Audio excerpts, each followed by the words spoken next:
Hello viewers, welcome to our channel Reminds Education. As you know that Reminds Education is always known for education and we talk about true education. So today we are going to start a new branch of education that is totally based on Sanskrit. आज से हम आपको संस्कृत सिखाने की कोशिश करेंगे और हमारे साथ संस्कृत के विद्वान मिस्टर रामलाल सर जी हैं जो आपको संस्कृत सिखाने की पूरी कोशिश करेंगे। तो those who are Sanskrit lovers they beyond years, क्योंकि आज से आपको संस्कृत स्टेप बाय स्टेप सीखने को मिलेगा और एक पूरा का पूरा स्ट्रक्चर इसका रेडी है जिसमें आप शुरू से लेकर आखिरी तक संस्कृत को सीख पाएंगे। केवल सीख नहीं पाएंगे, आप संस्कृत बोलना भी सीखेंगे, संभाषण करना आपको संस्कृत में आएगा, साथ ही साथ संस्कृत में जो कुछ लिखा हुआ है वो आप पढ़ पाएंगे, दूसरों को उसका अर्थ भी आप समझा पाएंगे। सो हमारे साथ बने रहिएगा और वो संस्कृत लर्निंग के लिए। तो मैं आपका समय ज्यादा न लेते हुए हमारे जो आचार्य है, आचार्य कहेंगे सर, तो हमारे जो शिक्षक है रामलाल सर, उनको निवेदन करूंगा कि आपको संस्कृत सिखाए और संस्कृत की इम्पोर्टेंस के बारे में बताएं। सर, मैं आपको आज आपका थोड़ा इंटरेस्ट बढ़े, रुचि बढ़े, इसके लिए एक वाक्य से आपको समझाना चाहूंगा। अहम विद्यालयम गच्छामि, अहम विद्यालयम गच्छामि। इसका अर्थ होता है मैं विद्यालय जाता हूँ, मैं स्कूल जाता हूँ। इसको हम ऐसा भी लिख सकते हैं विद्यालयम गच्छामि अहम, तो भी अर्थ बदलेगा नहीं और ये अशुद्ध वाक्य नहीं कहलाएगा। इसको हम ऐसा भी लिख सकते हैं गच्छामि अहम विद्यालय, गच्छामि अहम विद्यालयम, तो भी अंतर नहीं आएगा। इसको हम ऐसा भी लिख सकते हैं विद्यालयम अहम गच्छामि, तो भी कुछ फर्क नहीं है, अशुद्ध वाक्य नहीं है। अहम विद्यालयम गच्छामि, मैं स्कूल जाता हूं, ये तीन ही शब्द है। ठीक है, अहम ही बोलना पड़ेगा हमें। विद्यालयम, ये जो अनुस्वार है विद्यालयम ही कहना होगा।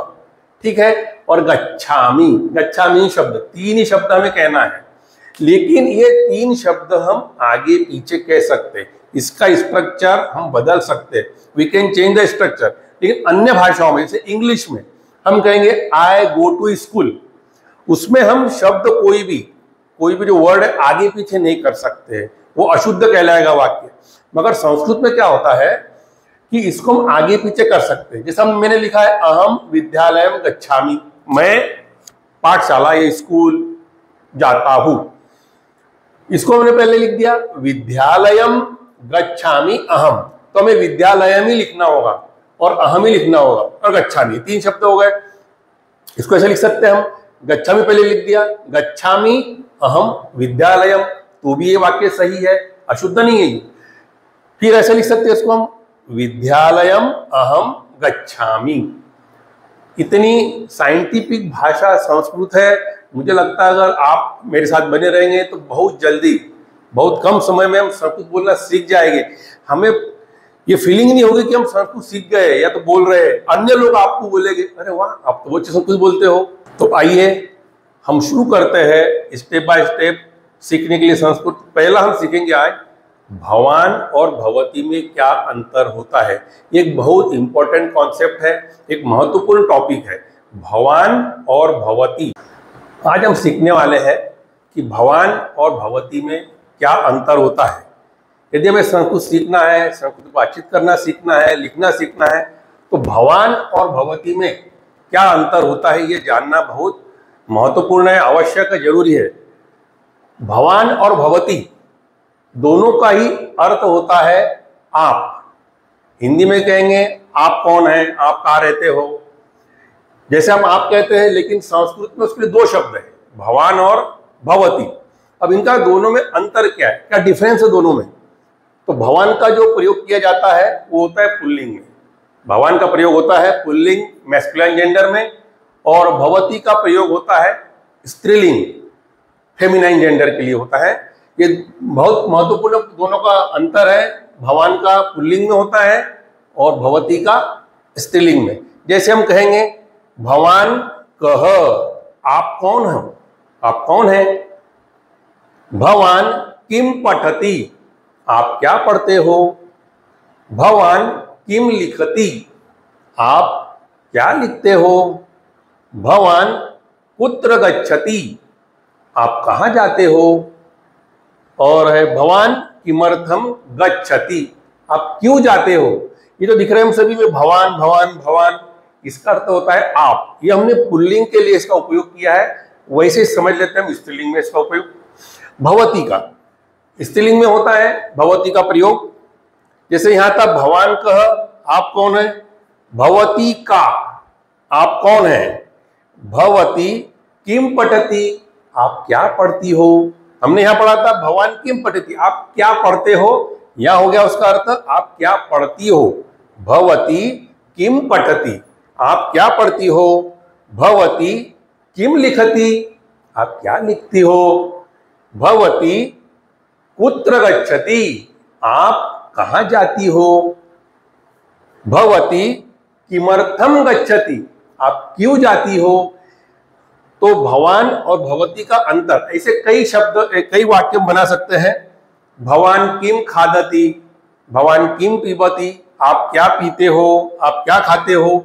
वैसे ही अगर किसी स्त्री को पूछना है, महिला को, तो पूछेंगे भवती किम खादति, भवती किम ददाति, आप क्या देती हो।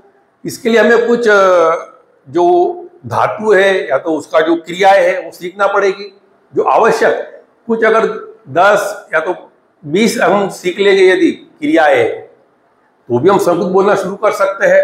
कुछ क्रियाएं मैंने आपके लिए यहाँ पर लिखी है, जैसे है पहला है निवसति, मतलब रहना। दूसरा है वसति, इसका मतलब भी होता है, अर्थ होता है रहना। तीसरा होता है, लिखा है मैंने पश्यति, इसका मतलब होता है देखना। फिर है वदति, वदति का मतलब होता है बोलना। शृणोति, शृणोति मतलब सुनना। अगला है हसति, हसति तो आपको पता है हंसना। आगच्छति, हमने गच्छति सीखा था, गच्छति का अपोजिट उल्टा होता है विरुद्ध शब्द आगच्छति, आना। गच्छति मतलब जाना, आगच्छति का अर्थ होता है आना। फिर है खादति, खादति तो समझ गए आप, खाना। पिबति, पिबति का भी आप जानते हैं, ठीक है। अगला है नयति, नयति का मतलब होता है ले जाना। जैसे मैं ये स्केल है, ले जा रहा हूं, नयति ले जाना।